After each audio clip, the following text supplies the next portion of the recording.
जब हम आईटीआई में अपना एडमिशन के लिए जाते हैं तो वहाँ हमें कौन सा ट्रेड लेना चाहिए, क्योंकि अगर एक सही ट्रेड चुनेंगे तो जल्दी नौकरी मिल जाएगी और अगर एक गलत ट्रेड चुन लेंगे तो फिर उसका सर्टिफिकेट लेकर जिंदगी भर भटकना पड़ेगा और नौकरी नहीं मिलेगी। तो आज के इस सेशन में हम लोग भारत के तमाम विभागों में जो सरकारी बहाली निकलती है उसके आधार पर जो दो सबसे महत्वपूर्ण ट्रेड है, फिटर और इलेक्ट्रीशियन, इन दोनों के बीच का बेसिक डिफरेंस समझेंगे कि इन दोनों में से कौन सा ट्रेड आपके लिए सबसे अच्छा है।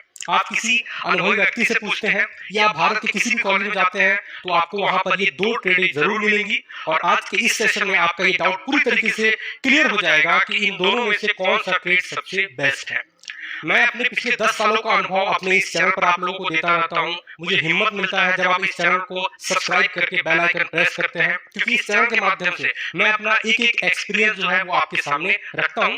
तो वीडियो को लाइक करने के साथ साथ चैनल को सब्सक्राइब कर लीजिएगा और बेल आइकन प्रेस कर लीजिएगा ताकि इसी तरह की वीडियोस आप तक पहुंचती रहे। तो दोस्तों, सबसे पहले हम लोग बात करेंगे फिटर ट्रेड के बारे में। अब नाम से ही इसका स्पष्ट है, फिटर, यानी कि यहाँ पर मशीनों के अलग अलग पार्ट्स को आपस में जोड़ने का काम किया जाता है।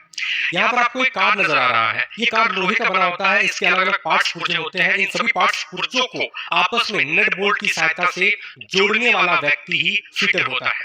चाहे हम लोग बात करें इसके इंजन की, इसका इंजन का जो पूरा का पूरा मैकेनिज्म है, इसको कंट्रोल करना, इसकी रिपेयरिंग करना, ये भी एक मैकेनिकल फील्ड का फिटर ट्रेड का बंदे की ही जिम्मेदारी होती है। यहाँ पर आप लोहे की पटरियां देख रहे हैं, इन पटरियों को लोहे द्वारा बनाया गया है। कैसे बनाया गया है बताइए? मशीनों के द्वारा बनाया गया है, इन मशीनों के द्वारा बनाया गया है। तो फिटर ट्रेड में इन मशीनों का यूज सिखाया जाता है कि कैसे आप इन मशीनों का यूज करके एक लोहे को काट करके आप पटरी बना दीजिएगा, एक लोहे को गोल काट करके आप एक्सल बनाइएगा, चक्का बनाइएगा रेलवे का। ये सारी चीजें हम लोग कहाँ सीखते हैं? फिटर ट्रेड के अंतर्गत सीखते हैं। तो जब आप फिटर ट्रेड में अपना एडमिशन लेते हैं तो वहां पर आपको इन सभी मशीनों के बारे में पढ़ाया जाता है कि कैसे आपको बेंच ड्रिल मशीन के जरिए किसी जॉब में ड्रिलिंग ऑपरेशन करना, उसमें छेद करना है तो आपको भाई बेंच ड्रिल मशीन का यूज करना पड़ेगा। लेथ मशीन का क्या यूज है, ग्राइंडिंग मशीन का कैसे यूज करना है, ये सारी चीजों को आपको फिटर ट्रेड के अंदर सिखाया जाता है। जब बच्चा फिटर ट्रेड में पहले अपना एडमिशन लेता है तो हैंड टूल्स के जरिए, हस्त औजार के जरिए, जैसे यहाँ पर आप देख रहे हैं कि इसके हाथ में एक हैंड टूल है जिसको फाइल बोलते हैं, इसके बारे में हम लोग पढ़ाएंगे आप लोगों को। इस फाइल के जरिए उसको घिसा जा रहा है। लोहे को काटने के बाद सबसे पहले काट करके उस टुकड़े को इस बेंच बाइक में फंसाया गया और उसके बाद उसकी फिनिशिंग की जा रही है, उसको घिसा जा रहा है। घिस करके काट करके आपको जॉब बनाने का तरीका पहले हाथ से सीखना पड़ता है और उसके बाद जब आप सीख जाते हैं तो क्या आपको करना पड़ता है? इन मशीनों का यूज करके उसको और बेहतर करने का। छोटा छोटा टुकड़ा से ही शुरुआत होता है और फिर बड़े बड़े चीजों के लिए आप मशीनों का फिर यूज करते हैं।